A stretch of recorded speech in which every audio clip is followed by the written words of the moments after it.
오히려 거래가 안 되니까 가격이 안 내려가고요. 최근에 좀 재밌는 현상이 안 팔리잖아요. 네. 안 팔리니까 집주인들이 그냥 포기하고 그냥 전세로 돌려버리거든요. 네. 그래서 오히려 전세 매물이 늘어나는 그런 부작용도 생기고 있어서 저는 아직 바닥이 안 지났다고 생각합니다.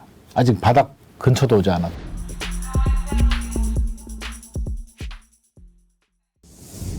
예, 여러분 안녕하십니까. 예민수의 주식 라이브 쇼입니다. 오늘은 주식이 아니라 부동산 얘기 좀 하려고 합니다. 주식도 어렵지만 뭐 부동산도 굉장히 어렵고요. 부동산도 또 주식과 함께 주요한 투자 자산 가운데 하나이기 때문에 최근에 부동산 시장 움직임, 또 부동산으로서의 기회는 어디에 있는가. 김인만 부동산 경제연구소 김인만 소장님 함께 모시고 말씀 나누겠습니다. 어서 오십시오, 대표님. 안녕하세요. 와, 부동산도 이렇게 떨어질 줄 몰랐는데 결국은 금리가 포인트인데요. 네네. 금리가 정말 너무 빨리 오르면서 지금 뭐 영끌에서 집 사신 분들, 네. 그다음에 이자 내는 분들 아주 죽을 지경인데 금리하고 부동산 시장하고 연관성이 그렇게 높은 겁니까? 연관성이 높죠. 네. 높은데 네. 원래는 반비례 관계가 맞거든요. 뭐 네. 주식도 마찬가지지만 반비례 관계고 이제 금리가 한 0.5%포인트 정도 오르면 집값은 네. 1% 정도 내린다.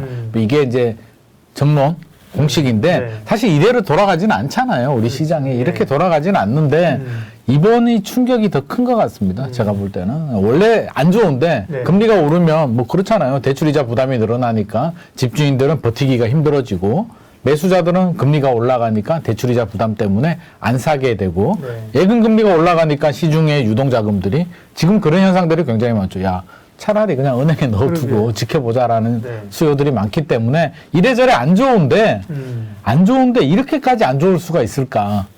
그동안 사실 워낙 우리가 저금리 기조에서 자산 네. 가격이 오르고 특별히 부동산 가격이 최근에 아주 많이 올랐잖아요. 네네. 미친 듯이란 표현이 이래서 나올려다가 좀 많이 올랐잖아요. 미친 거 맞잖아요. 네? 네. 거의 많이 올랐는데 네네. 그런 거 보면 좀 조정을 받아야 될 수도 있는데 금리 속도나 부동산 빙하기가 이제 속도가 빨리 온다는 게 문제인 거죠 지금. 인상 속도가 너무 빠르고요. 네.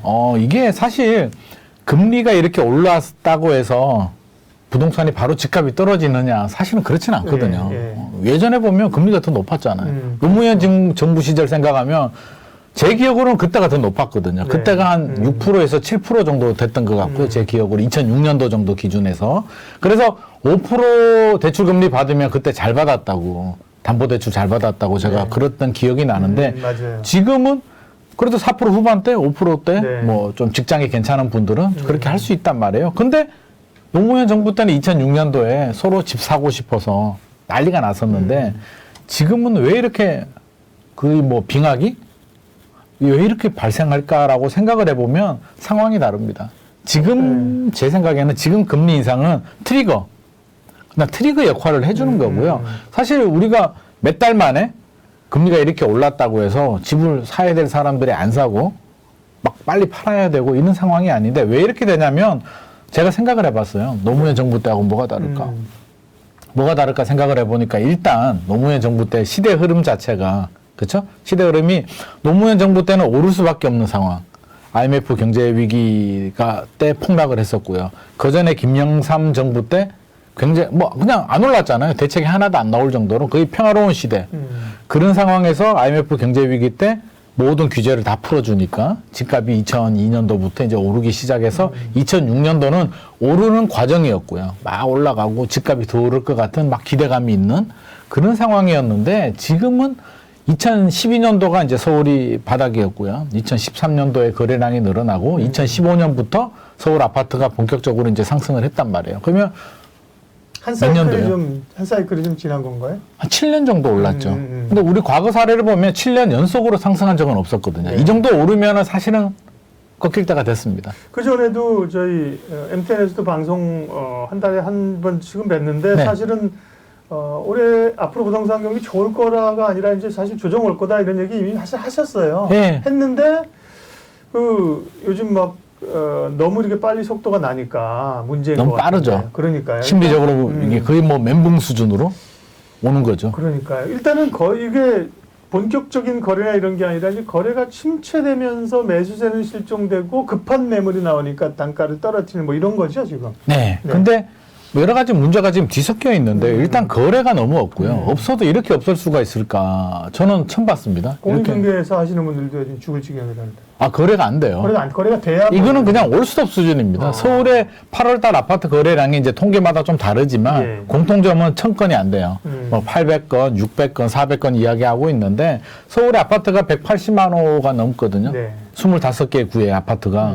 근데 100개가 거래가 안 된다면 매수 실종이네 진짜. 매수 실종이죠. 한 100개 업소 중에 한 군데도 지금 계약을 못하는 상황이 발생하고 있으니까요. 네. 이 정도면 거의 뭐 거래는 아예 전멸이고요. 우리 2008년도 글로벌 금융위기 때 1,300건 정도 계약이 됐거든요. 네, 진짜 안 좋을 때. 금융위기 때. 지금은 1,000건 이하니까 금융위기 때보다도 거래는 더 안 된다. 가격 하락만 보면은 이제 그렇게 말씀하시는 분들이 있어요. 금융위기 때 거래는 둘 다 줄어들었는데 그때는 가격이 떨어졌는데 지금은 가격이 그렇게 많이 안 떨어지지 않냐. 그때에 비해서. 네. 그래서 이거는 그 정도 폭락은 아니다라고 말씀하시는 분들이 계시는데요. 저는 반대로 해석하고 싶어요. 그게 무슨 말이냐면 거래가 안 되니까 차라리 덜 떨어지는 거 아닐까. 왜? 지금 또 팔고 싶어 하시는 분들이 꽤 많거든요. 제 주변에도. 안 팔려요. 그렇다고 해서 집주인들이 시세 대비 한 뭐 고점 대비 30% 정도 투매를 이렇게 할 수 있는 상황은 아니잖아요. 아니죠. 아직은 정상적으로는 그럴 수 없죠. 비정상적으로 그런 매물들이 이제 아주 일부 나오니까 뭐 아파트에서 뭐 실명을 따야 된다, 프랜카드를 거쳐야 된다, 우리 단지 망신. 근데 그런 것들은 뭐 정말 아주 일부죠. 그걸 그렇게 팔 수밖에 없는 이유가 있으니까 파는 분들이 네네. 아주 일부인 거죠. 아주 일부고 지금 그런 상황이 아니기 때문에 네. 그렇게 바라본다면 저는 오히려 거래가 안 되니까 가격이 안 내려가고요. 최근에 좀 재밌는 현상이 안 팔리잖아요. 네. 안 팔리니까 집주인들이 그냥 포기하고 그냥 전세로 돌려버리거든요. 네. 그래서 오히려 전세 매물이 늘어나는 그런 부작용도 생기고 있어서 저는 아직 바닥이 안 지났다고 생각합니다. 아직 바닥 근처도 오지 않았다. 그렇겠죠. 이제 사실 뭐 고점에서 좀 조정받는 구간이라 바닥을 논하기는 이른 것 그렇죠, 같고요. 그렇죠. 네. 또 주식이 선행지표인데 요즘 분위기를 보면 사실 주식이 선행지표고 한 6개월에서 8개월 후에 부동산이 반응을 해야 되는데 보통 그렇습니까? 우리가 네. 이제 경기보다는 주식이 빠르죠. 앞당겨서 한 6개월 정도 선행한다고 보거든요. 그렇죠. 부동산은 후행지표, 후행지표인데 근데 이제 부동산은 또 이제 주식보다 좀 더 늦게. 많이 넣는데 요즘 분위기를 보면 이게 주식이야 부동산이야 할 이야기할 정도로 주식도 요즘 이제 굉장히 하락폭이 큰데 부동산도 사실 하락폭이 굉장히 크거든요. 네. 그래서 뭐 매매 계약 가격도 실제로 떨어지고 있고요. 뭐 전세도 떨어지고 있고 네. 총체적 난국인데 이게 서울만 문제냐? 지방은 더 심각한 거 아니에요? 지방도 더 심각하죠. 지방 더 심각하고요. 제가 지난주였나요? 세종시 한번 다녀왔었는데 세종이 집값 오르기로 아주 정말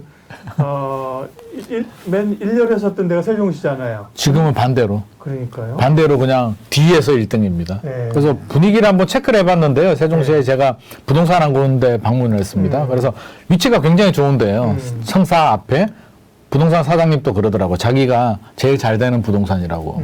위치도 좋고 위에 주상복합이고요. 7월달 이후에 매매 전세 계약을 하나도 못했다고 합니다. 월세 계약만 가지고 지금 먹고 산다 정도. 부동산 하시는 분들도 정말 힘들겠다. 사실은 또 이 거래하는 분들 입장에서 보면 집을 옮기는 분들 입장에서 보면 집을 한번 옮기거나 전세 옮길 때도 야 이렇게 이 부동산 중개 수수료를 많이 내야 되나 사실 입장이 다르니까. 입장이 다르죠. 그럴 입장이 수 다르죠. 있는데 맞습니다. 부동산 하시는 분들은 또 업소가 엄청 많잖아요. 근데 계약이 안 되니까요. 그럼 뭐 일단 점포세 내기도 어려운 그런 상황일 것 같고. 지금 대부분 중개업소들이 올해 계약 한 건도 못했다는 곳들이 되게 많거든요. 월세는 내야 되는데.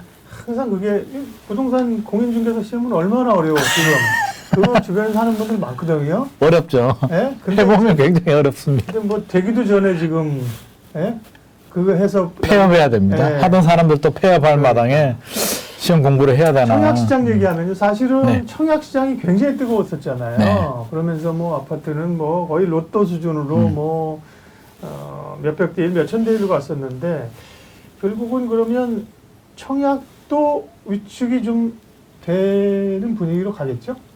되는 분위기가 아니고요. 그냥 위축이 그냥 한마디로 쪼그라들었습니다. 네. 청약 완전 이런 표현이 좀 과격할 수도 있는데 지금 분위기는 거의 뭐 죽은 분위기고요. 일단 분양하려는 데는 좀 늦추려고 하고 있고 지금 그렇습니다. 일정대로 나오는 것들은 어쨌든 청약 경쟁률이 그러면 네. 경쟁률이 굉장히 낮아지고요. 네. 확실한 뭔가 하면 시세 차익이 확실히 보장되는 곳들 아니면 지금 들어오지 않기 때문에 최근에 분위기가 어떠냐면 이미 시작되는 단지 있잖아요. 네. 이미 PF 대출을 일으켜서 네. 토지 확보하고 이미 돌이킬 수 없어. 이런 단지들은 어쩔 수 없이 진행을 하는데 그게 아니고 그냥 토지 확보 정도 했는 시행사들 있잖아요. 네. 최근에 매물이 나오고 있습니다. 작년까지만 하더라도 강남에 서울에 아파트 지을 수 있는 땅 좀 찾아달라는 시행사들 되게 많았거든요. 올해는 반대로 땅 좀 팔아달라는 곳들이 굉장히 많아서 이게 무슨 말이냐면 내년, 후내년에 분양 물량이 굉장히 많이 줄어들 거다. 건설회사들이 지금 리스크 관리를 하고 있고요.